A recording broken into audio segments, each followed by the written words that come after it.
아멘. 오늘 저는 신앙을 회복하여 찬양하라 라는 제목으로 하나님의 말씀을 함께 나누고자 합니다. 우리 그리스도인들은 하나님을 의지하며 살아가는 존재인 줄 믿습니다. 그런데 우리가 삶을 살아가다 보면 하나님을 온전히 붙잡는 것이 참 어려운 경우들이 생기는 것 같아요. 그래서 우리가 하나님을 오랫동안 붙잡는 것이 힘든 가장 큰 이유는 여러 가지들이 있겠지만 아마 하나님에 대한 확실함이 내 안에서 사라지는 것 같은 느낌이 들기 때문일 수도 있겠습니다. 단순히 신앙생활을 오래 했다고 해서 우리가 흔들리지 않는 것이 아님을 우리는 너무 잘 알고 있습니다. 언제든지 흔들릴 수 있는 위기에 처해 있는 것이 우리의 모습입니다. 정말 기도한 대로 이루어질 것인가? 하나님이 정말 이 일을 해 나가실 것인가? 오늘 나는 어떠한 삶을 살아야 되는가? 정말 주님은 나를 사랑하시고 내 삶에 함께 하신다고 말씀하시는데 그것이 정말인가? 하나님에 대해서 끊임없이 의문점을 가지게 되는 것이 우리가 주님 앞에 갈 때까지 가져야 할 어떤 그러한 모습일지도 모르겠습니다. 그러다 보니까 하나님의 존재 자체가 의심이 되기 시작하면 우리가 신앙인이라 할지라도 우리의 섬김에 있어서도 좀 붕 뜨는 그러한 상황들이 생기는 것 같아요. 무슨 말이냐면요, 단기적인 충성에 가깝다는 것입니다. 간절하게 기도 제목이 있을 때는 세상 누구보다 열심히 하나님 앞에 기도합니다. 그리고 어떤 부족한 점이 있을 때는 세상 누구보다 열심히 하나님 앞에 나아가려고 하고 말씀도 많이 보려고 하고 그리고 기도도 열심히 하려고 하고 그래서 내가 정말 바르게 서 있어야 된다라는 정말 간절함을 가지고 이렇게 하는데 이상하게도 그러한 부분들이 해결이 되고 나면 이상하게도 하나님을 잘 찾지 않아요. 이상하게도 하나님을 딱 이렇게 온전하게 받아들이고 또 기도할 때의 그 열심이 기도 응답이 받아지고 나서는 그리고 조금 삶이 안정화가 되면 이전에 나의 그런 간절했던 모습들이 내 삶에서 잘 나오지 않는다라는 것입니다. 그러다 보면 미적지근한 신앙생활이 되기가 쉽죠. 미적지근한 신앙생활, 뭔가를 열심히 하는 것 같지만 뭔가 열매가 없어 보이는 것을 스스로 느끼게 되고 또 나 스스로도 내가 지금 이게 하는 게 맞는 건지 맞지 않는 건지 그러한 고민들을 하게 될지도 모릅니다. 왜 이런 미지근한 것 같은 느낌들이 우리에게 있는 것일까요? 오늘 한나의 기도를 보면 한나가 하나님에 대한 이제 강한 확신을 가지고 이제 기도하는 것을 우리가 보게 돼요. 그래서 원래는 이게 1절부터 10절까지 있는 말씀인데 오후 예배 때는 조금 편하게 가자라는 생각이 들어서 일단 2절까지만 제가 말씀을 이제 정했지만 총 맥락은 10절까지라는 것을 염두에 두시고 오늘 한나의 기도를 통해서 우리가 어떻게 하면 하나님을 참 의심하는 것을 많이 줄이면서도 오랫동안 하나님을 신뢰할 수 있을까? 그 부분에 대해서 우리가 한번 같이 말씀을 나누면서 우리의 마음속에 생각을 정리하는 시간이 가졌으면 좋겠습니다.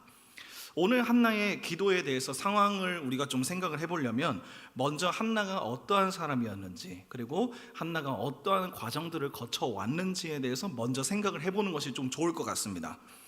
여러분, 우리가 한나를 떠올리면 제일 잘 알고 있는 것들이 몇 가지가 있습니다.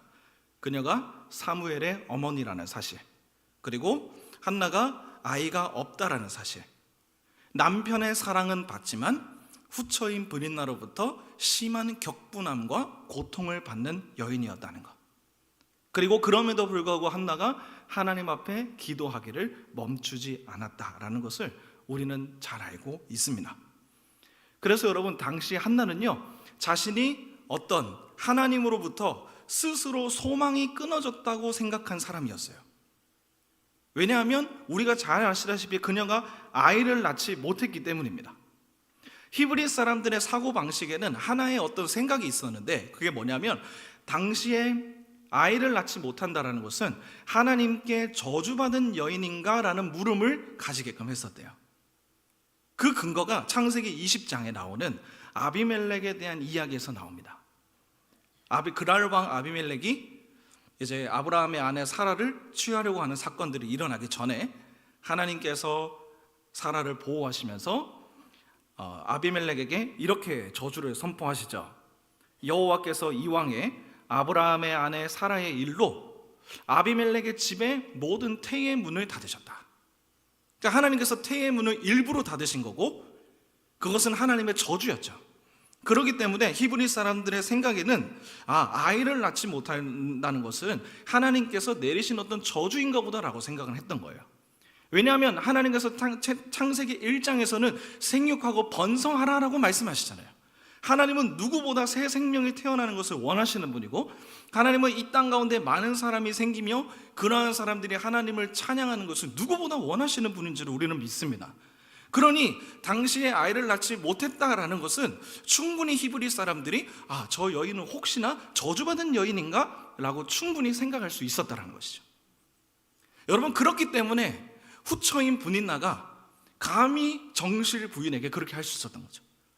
어디 후처가 감히 정실에게? 쉽지가 않죠. 이제 이스마엘을 낳았던 하갈이 사라를 향해서 잠깐 조롱할 때 집에서 쫓겨나지 않습니까? 떡과 물 한 가죽 부대만 해가지고 쫓겨나요. 그러니까 정실한테 잘해야 되는 거죠. 그런 일들이 생기기 때문에 함부로 그렇게 덤빌 수가 없습니다. 그런데 하나님으로부터 저주를 받은 여인이다라는 인식이 들어가면 좀 달라지게 되는 거죠. 그래서 브닛나가 한나를 향해서 격분시키고, 안 그래도 남편의 사랑을 독차지하는 한나가 꼴도 보기 싫었는데, 그러니까 얼마나 그녀를 핍박하는지를 우리가 알 수 있을 겁니다. 그래서 한나는 우리가 아시다시피 매년 고통을 받았어요. 매년 제사를 지내러 올라가는, 실로에 올라가는 그 순간에 매년 브닛나로부터 고통을 받고, 남편은 눈치도 없이 자기에게 잘해주고. 그러니까 한나가 정말 힘든 상황, 정말 그 고통의 정도가요, 정말 이루 말할 수 없이 컸을 것이라는 것을 우리가 생각해 볼 수 있을 거예요. 자, 그렇다면 저희가 생각해 봤을 때 한나가 이 상황을 뚫어내려면 어떻게 해야 될까요? 한나가 지금 남편은 자기를 사랑하지만 브닛나가 자기를 괴롭히고 있습니다. 한나는 아이를 낳지 못하고 있습니다. 자기의 영적인 자존감도 많이 깎였을 거예요. 내가 혹여나 하나님으로부터 저주받은 여인이면 어떡하지? 라는 하나님의 존재에 대한 두려움도 있었을 거예요. 이러한 상황 가운데서 한나가 이 상황을 타개하려면 어떻게 해야 될까요? 간단합니다. 아이가 생기면 돼요. 아이가 있으면 다 해결돼요. 아이가 있으면 자기의 누명도 다 벗을 수 있고요, 내가 하나님으로부터 저주받았나라는 혹여나 그러한 생각으로부터 벗어날 수 있고요, 브닛나를 발로 뻥 찰 수 있겠죠. 모든 걱정들이 사라져요. 그런데 우리가 여기서 주목해야 할 점이 하나 있다면, 한나가 구한 기도는 아이를 달라고 구한 기도였지만, 그녀의 기도의 목적은 그녀가 정말 아이를 갖고 싶어서, 그래서 내가 이 아이를 마치 이스라엘의 위대한 왕이었던 다윗은 그 후대의 이야기군요. 내가 마치 이스라엘의 정말 대단한 사람으로 키우겠다라고 하는 그러한 야망을 가지고 한나가 아이를 달라고 기도한 것이 아니었다라는 거예요.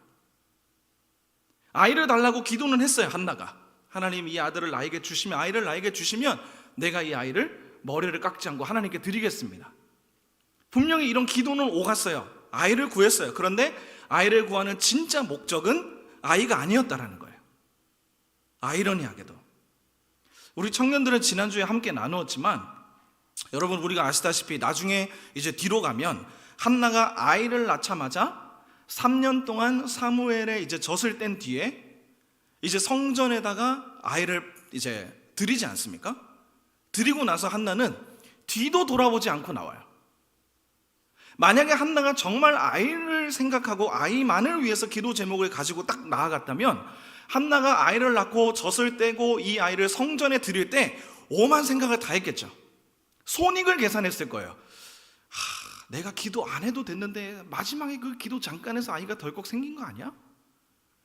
하나님께 굳이 꼭 드려야 되지 않아도 될 것 같은데 라는 우리 안에 약속을 지키기 싫어서 여러 가지의 생각들을 하게 만드는 그러한 마음들이 있을 텐데, 한나는 그거 다 무시하고 사무엘을 딱 젖댄 뒤에 3년 딱 키운 다음에 성전에다가 바로 드렸어요. 뒤도 돌아보지 않고 나왔어요. 어떻게 이러한 일들이 가능할 수 있겠냐라는 거예요. 진짜 아이를 구하는 것이 목적이 아니었다는 거예요. 그게 아니라 아이를 구하는 이유는 우리가 아시다시피 한나가 하나님 자체를 구하는 것에 있었음을 우리가 기억하시기를 바랍니다. 하나님의 존재를 구한 거예요. 아이를 낳았다라는 그 응답이 이루어지면 하나님께서 나를 살펴보고 계시는구나, 이거를 느낄 수가 있는 거죠.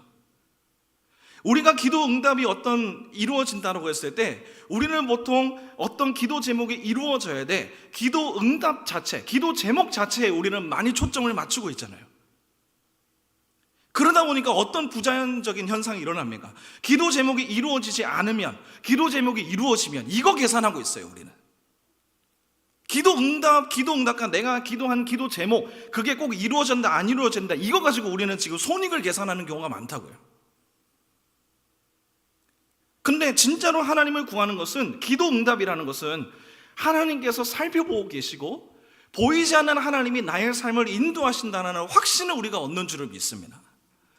그 부분들이 생겨질 때 우리가 정말 하나님 앞에 나아갈 수 있을 줄을 믿습니다. 한나는 아이를 낳아야 자신이 하나님으로부터 저주받은 여인이 아니라는 것을 증명할 수 있는 거잖아요. 증명할 수 있는 거잖아요. 아이를 낳아서 이 아이 데리고 뭐 어떻게 할 거예요? 당시에 그냥 비슷한 또래 아이들 중에 하나로 키웠겠죠.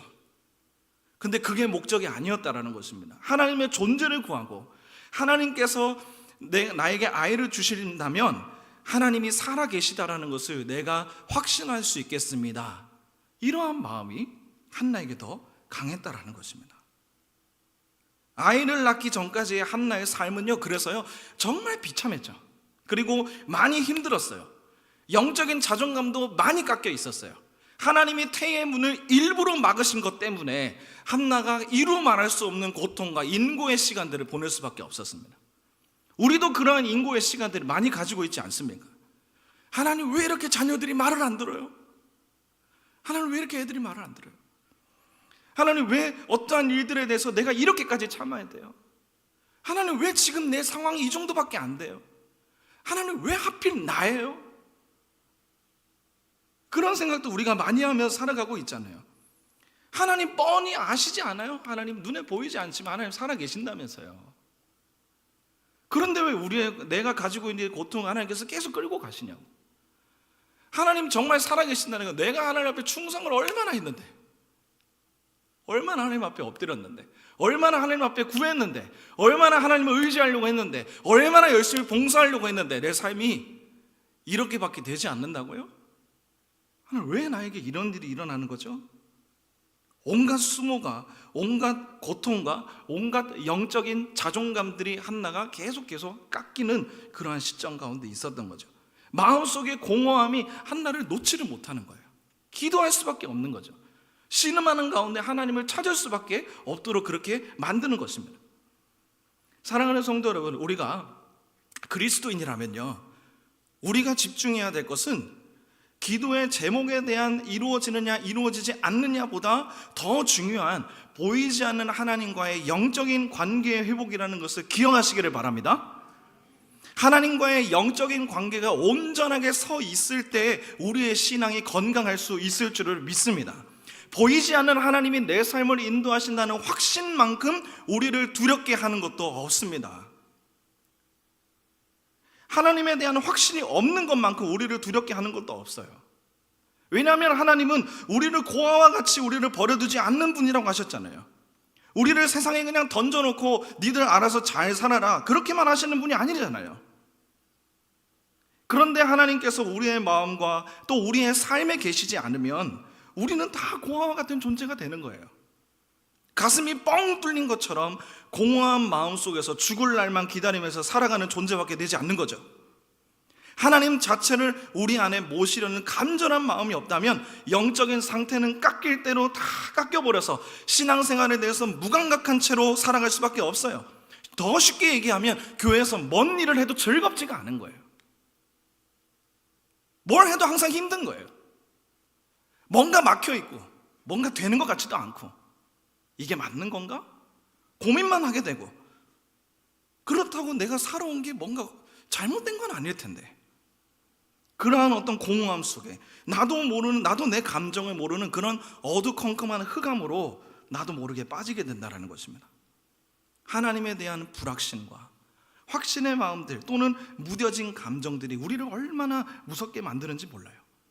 하나님이 우리의 삶에 계시지 않으면 경쟁 사회에서 우리는 서로 치고받고 싸우다가 도태될 사람은 도태되고 올라갈 사람은 올라가는 그런 적당한 약육강식의 세계를 벗어나지 못할 거예요.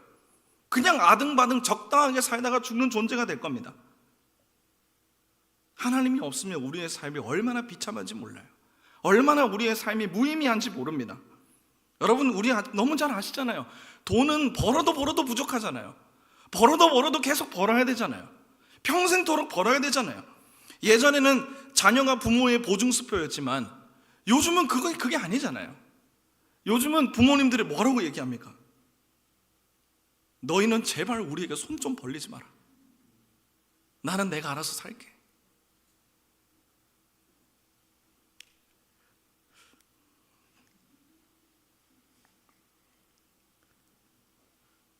제 얘기인가 싶어요. 제발 부모에게 손 좀 벌리지 마라. 나이 드신 부모님이 본인 연금도 다 까먹으면서 자녀를 도와주려는 그러한 상황이 우리나라의 현실이잖아요. 어렵잖아요. 가정도 어렵잖아요. 쉽지 않잖아요. 만만치 않잖아요. 우리의 뜻대로 다 잘 세워갈 수 있으면 얼마나 좋겠어요. 튀어나간 자식들 붙잡아 오기가 얼마나 힘든지. 기도를 하고 있다고 하지만 그게 얼마나 힘든지. 할 수만 있다면 내 손을 끌어서 당장에 데려오고 싶지만 그게 말처럼 쉽지가 않지 않습니까?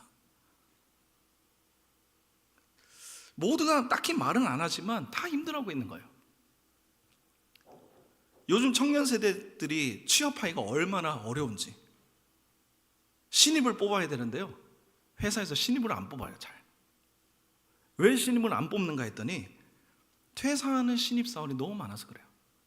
4년을 준비했는데, 뉴스를 보니까 4년을 취업을 준비했는데 2년을 못 버텨요. 2년을 못 버텨요. 그래서 이제 그러다 보니까 회사에서는 어떤 생각을 할 수밖에 없습니까? 얘네들을 신입사원이라고 나름대로 법에 입각해서 사람들을 뽑았을 거 아니에요. 근데 이 사람들이 좀 가르쳐 놓으면 빠지고 가르쳐 놓으면 딴 데 가고 이러니까 회사에서도 그러면 적당하게 그냥 경력되는 사람 뽑아서 쓰자.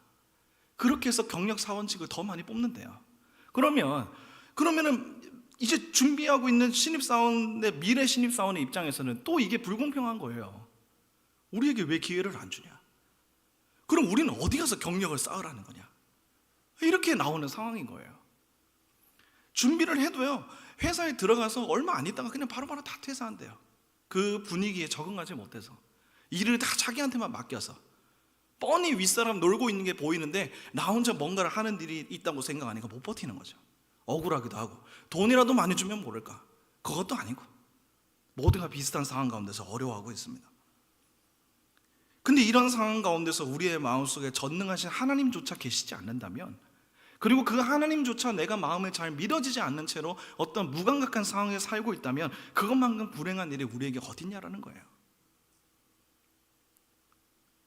여러분, 한나가 이러한 상황 가운데 있었다는 거예요. 주변에서 자기를 얼마나 괴롭히는지, 또 남편은 자신에게 자꾸 눈치 없이 괜찮대. 근데 자기 자신은 한없이 영적인 자존감이 팍팍 깎여요. 내가 이렇게 살아도 되는 건지, 정말 하나님이 살아계시고 하나님 정말 내 기도를 들으시는 게 맞는가? 지금의 내 인생을 봤을 때 하나님 정말 나와 함께 하시는 것이 맞을까? 일상 가운데서 계속 고민하고 있는 거죠. 계속. 우리가 이렇게 하나님과 삶에 대하여 고민하듯이 한나도 이러한 고민 속에서 인고의 시간들을 보냈다라는 것입니다. 그러니 사랑하는 성도 여러분, 우리 모두에게는요, 고난의 시간이 있어요. 고난의 시간이요. 하나님이 믿어줘도 고난이 있고요, 하나님이 믿어지지 않으면 그건 믿어지지 않는 대로 또 우리에게 고난이 찾아올 때가 있습니다. 모두가 영적으로 갈급하고 힘들어하는 순간이 반드시 찾아오게 되어 있습니다. 이런 가운데서 우리에게 필요한 것이 무엇일까요? 은혜입니다. 은혜. 우리의 내면에서 다 쥐어짜내는 은혜가 아니라 밖으로부터 오는 은혜가 우리에게 필요한 시점입니다. 근데 여러분, 우리가 여기서 잊지 마셔야 할 중요한 포인트가 있어요. 바로 하나님께서 한나에게 일부러 이러한 인고의 시간을 보내도록 하셨다라는 것에 우리가 초점을 맞춰야 됩니다. 하나님 일부러 인고의 시간을 허락하셨어요. 너무나도 잘 아시다시피 한나가 자신의 삶이 괴로웠던 이유는 하나님께서 그녀의 태의 문을 닫으셨기 때문이에요. 하나님이 막으신 거, 이것 때문에 한나의 인생이 꼬이기 시작한 거죠. 왜 고통의 시간을 주셨나? 왜 하필 한나예요? 왜 하필 한나가 아이를 낳지 못하게 된 거죠? 정확한 이유는 알 수 없어요. 그러나 하나님께서 허락하신 그 섭리 때문에 한나는 하나님 앞에 기도할 수밖에 없었던 거예요. 무슨 이유인지 하나님이 왜 하필 한나를 탁 집어가지고 하셨는지 모르겠어요. 그런데 중요한 것은 하나님이 그렇게 막으시니까 한나는 기도할 수밖에 없었다라는 거예요. 무릎 꿇을 수밖에 없었고, 하나님의 은혜를 더 사모할 수밖에 없었고, 하나님의 존재를 내 안에 확신할 수 있도록 계속해서 말씀으로 자신을 다듬고, 기도로 자신을 다듬고, 마음을 계속해서 하나님께로 다듬는 그러한 인고의 시간들을 버텨냈다라는 것입니다. 여러분, 우리는요, 하나님이 인고의 시간을 주지 않으시면 이상하게도 하나님을 잘 묵상하려고 하지 않더라고요. 힘든 상황이 오지 않으면 하나님에 대해서 이상하게도요, 깊게 생각하지 않아요. 두려워하지 않아요. 염려하지 않아요. 그리고 내가 원하는 대로 삶을 자꾸 살아가려고 합니다. 하나님을 믿는다라고 말은 하지만 하나님을 떠나는 삶을 나도 모르게 계속 살아가고 있는 거죠. 뜨거워졌다가 금방 식는 거예요. 그리고 나서는 이 한참 식은 다음에 이 밑에서 점점 미지근해지는 거죠. 뭔가 더 뜨겁게 올라서 하나님을 향해서 더 나아가고 하나님 앞에 더 이렇게 치고 나가는 부분들이 있어야 되는데, 열심히 올라갔다가 확 떨어지고 여기에서 미지근해지게 된다는 거예요. 우리에게 왜 하나님께서 이렇게 일하시는지, 하나님께 기도하는 그 시간은요, 정말 피하고 싶은 시간이잖아요. 하나님 왜 하필 나예요? 하나님 왜 하필 이런 일들이 생기게 하셨어요? 하나님 왜 우리 자녀들이 이래요? 하나님 왜 나는 왜 이 모양이에요? 하나님 왜 우리 가정은 이래요? 왜 우리 직장은 이래요? 이렇게 기도하면서 하나님께 따지는 시간들이 있지만, 여러분, 사실은 그 시간이야말로 가장 하나님을 순수하게 찾는 때라는 것을 기억하셨으면 좋겠습니다. 여러분, 간절하게 기도하는 그때야말로 우리가 손익을 계산하지 않는 가장 순수한 때잖아요. 마음속에 정말 고통스러워서 죽고 싶을 만한 일들이 있어서 하나님 앞에 기도할 때, 그때 간절하게 기도하는 것만큼 우리가 계산 없이 기도하는 기도가 어디 있어요? 손익을 계산할 시간이 없잖아요. 당장 내가 죽게 생겼는데 하나님 살려만 주시면, 하나님 이것만 가능하게 하시면, 이때의 기도는 진짜라고요. 순수한 마음 그 자체, 손익을 계산하지 않고 하나님 정말 도와주셔야 된다라고 기도할 수 있는, 뜨겁게 기도할 수 있는 그 인구의 시간을 하나님이 우리에게 일부러 허락하신다라는 것입니다. 그러니 우리에게 하나님에 대하여 어떠한 의심이 들거나 또 나의 어떤 영적인 자존감이 깎여 있다는 느낌이 든다면, 우리는 미지근하고 공허한 이 마음을 그냥 두고 보기만 하는 것이 아니라 하나님을 향해 오늘도 두 손 들고 주여 부르시면서 간절하게 기도하실 수 있는 우리가 되기를 주님의 이름으로 축복합니다. 부르짖는 모습이 필요하고, 때로는 적극적인 신앙의 태도가 필요합니다. 은혜를 받기 위해서 발버둥 치려는 모습들이 필요하고, 하나님을 믿기 위하여 믿어지도록 말씀을 미친 듯이 읽어나가는 그러한 인고의 시간이 우리에게 필요하다라는 거예요. 가만히 앉아서 시간만 보내는 것이 능사가 아니에요. 마음에 하나님에 대한 짐이 있다면 하나님께 나아가고 부르짖어야 되고, 하나님 앞에 확신을 얻기 위해서 우리는 오늘도 뜨거운 마음으로 주님 앞에 나아가야 한다는 것입니다. 미지근한 마음들을 계속 방치하지 마십시오. 내 안에 연약한 마음들을 방치하고 있지 마세요. 적당하게 이렇게 있다가 살아가겠지, 적당하게 시간이 지나면 풀어지겠지, 그렇게 자기 스스로를 하나님이 뭘 원하실지도 모른 채로 시간만 낭비하지 않으시기를 바랍니다. 은혜를 붙들고 주 앞에 나아가야 되는 간절함이 우리에게 필요하다는 것입니다. 여러분, 한나는 이 기간을요 제법 오랫동안 보냈어요. 오랫동안, 얼마나 오래인지는 모르겠어요. 그녀는 아이가 생기기 전까지 매년 고통의 시간을 보내면서 하나님에 대해서 생각했습니다. 그런데 아이러니하게도 한나가 하나님을 생각하면서 버텨내는 그 시간의 오래 참음의 그 시간이 한나를 점점 영적으로 성장시키고 있었던 거예요. 마치 쇳덩이를 계속해서 뜨겁게 달궜을 때 그 뜨거움이 오래 지속되는 것처럼 고통의 시간은 한나를 계속 괴롭히고 있었지만 그 고통의 시간 동안에 하나님을 잃어버리지 않고 하나님에 대해서 계속적으로 묵상하는 거죠. 하나님은 어떠한 분이시냐? 하나님은 어떻게 일을 해결하기를 원하시냐? 하나님 이제 이 상황에서 어떻게 인도하실까? 하나님은 지금 나를 왜 이렇게만 지켜보고 계실까? 여러 가지 하나님에 대한 의문들이 우리에게 있을 수 있단 말이죠. 그런데 이 의문들이 사실은 나를 점점 단단하게 만드는 요소로 우리의 신앙에 자리 잡고 있다는 것입니다. 그리고 난 다음에 기도 응답이 딱 이루어지면, 이게 해결이 되면 그때부터 하나님에 대한 감사와 찬양이 터져 나온다는 거예요. 그게 오늘 본문 2절에 있는 말씀들이에요. 2장에 있는 말씀들이에요. 그래서 한나는 하나님에 대한 감사와 찬양이 있기 때문에 두말없이 아이를 하나님께 맡기고 뒤로도 돌아보지 않고 나아갈 수 있었어요. 여러분, 우리가 1절과 2절밖에 읽지는 않았지만 이 기도를 보시면서 나중에라도 여러분들께서 보시면서 한 가지 큰 특징을 잡아라고 한다면 한나가 아이를 낳아서 하나님 감사합니다라는 표현이 하나도 없어요.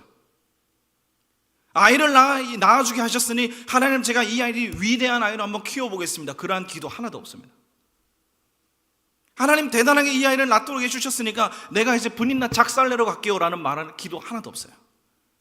대신에 하나님이 어떠하신 분이신지에 대한 찬양밖에 없습니다. 자기가 인고의 시간 동안 하나님 어떤 분이시지? 하나님 어떻게 일하시지? 하나님 어떻게 행동하시지? 하나님 어떻게 나의 삶을 주관하시지? 아무것도 해결되지 않은 문제들만 가지고 있다가 아이를 낳는 순간 이 모든 문제가 해결되기 시작하면서 한나의 마음속에 하나님 이러하신 분이구나 라는 하나님에 대한 지식이 쌓이기 시작하고 그것이 한나의 신앙으로 발전되었다라는 것입니다. 그래서 한나는 하나님이 어떠한 분인지에 대해서 고백하는 기도밖에 없어요.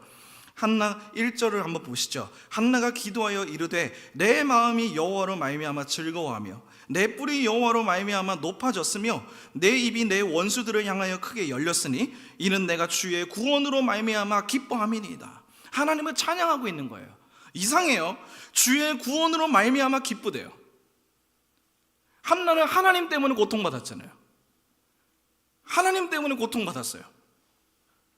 근데 하나님께서 구원해 주셔서 기쁘대요. 정신이 나간 걸까요? 2절을 한번 보시죠.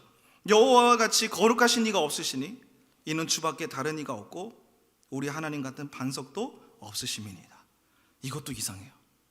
하나님으로부터 인해 고통받았는데도 불구하고 한나는 하나님 같은 반석도 없다라고 고백하고 있어요. 하나님을 경험하기 전에는 여러 가지의 상황이 자신을 감쌀 수 있지만 그 고통의 시간 속에서 하나님을 잃어버리지 않고 계속해서 붙들고 뚫어내기 위해서 상황을 하나님께 의탁하고 그 기도의 인고의 시간을 기도로 뚫어내고 하니까 한나가 누구보다도 하나님을 신뢰할 수 있는 여인이 된 것입니다.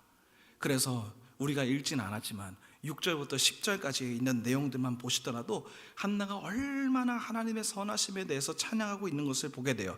하나님은 이러하신 분이시다. 하나님은 기적을 베푸시는 분이시다. 하나님은 죽이기도 하시고 살리기도 하시고 스올에 내리기도 하시고 거기서 올리기도 하시고 하나님은 가난하게도 하시고 하나님은 부하게도 하시고 낮추기도 하시고 사람을 높이시기도 하신다. 하나님은 가난한 자를 진토에서 일으키기도 하시고 빈궁한 자를 거름더미에서 올리사 귀족들과 함께 하시며 영광의 자리를 차지하기도 하신다. 여호와를 대적하는 자는 산산이 깨어질 것이나 자기의 기름 부음을 받은 자의 뿔은 그가 높이시리라. 한나의 신앙 고백이에요. 그가 하나님을 경험하고 난 다음에 하나님에 대한 지식이 그녀에게 쌓이니까 그녀가 풀리지 않았던 하나님에 대한 답을 찾은 거죠. 사랑하는 성도 여러분, 여러분들을 붙들어주는 인생의 18번 말씀은 무엇입니까? 여러분들이 어떠한 상황에서도 흔들리지 않을 수 있는 만큼 그 내 삶을 지탱하고 있는 여러분들의 말씀은 무엇이세요? 저는 지금까지도 제 삶을 붙들고 있는 하나님의 말씀이 있습니다. 시편 37편 23편 24절인데요 여호와께서 사람의 걸음을 정하시고 그의 걸음을 지도하시나니 기뻐하시나니 그는 넘어지나 아주 엎드러지지 아니함은 여호와께서 손으로 붙드심이로다. 저는 이것이 하나님께서 제가 사역을 하는 순간에도 넘어지더라도 코가 깨지지 않을 정도로 넘어지게 하시고, 그리고 넘어지는 순간이 있다 할지라도 당신께서 손을 붙드시고 있다는 말씀을 확신하며 살아가고 있습니다. 하나님께서 어떠한 상황 가운데서도 제가 너무 연약하지만 또 부족하지만 하나님께서 저를 통해서 또 쓰신다는 사실을 기억하고, 하나님께서 제가 가는 길을 기뻐하시고 제 길을 선하게 지도해 주신다는 사실을 믿고 있습니다. 여러분들의 삶에서 이겨낼 수 있는 여러분들의 말씀은 무엇입니까?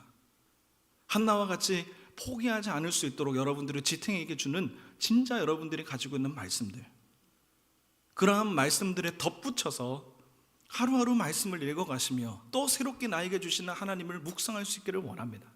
말씀을 경홀하게 여기지 않으셨으면 좋겠습니다.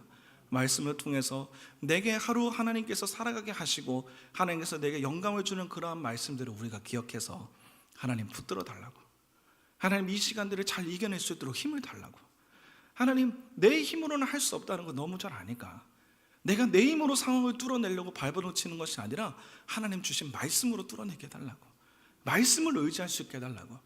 여러분들에게 정말 한나와 같이 여러분들에게 주어진 시간 동안 하나님을 더 찾으시고 또 하나님으로 인하여 중심이 바르게 잡히셔서 한나와 같이 멋지게 하나님 앞에 고백하며 찬양할 수 있는 저와 우리 모두가 될 수 있기를 주님의 이름으로 축복합니다.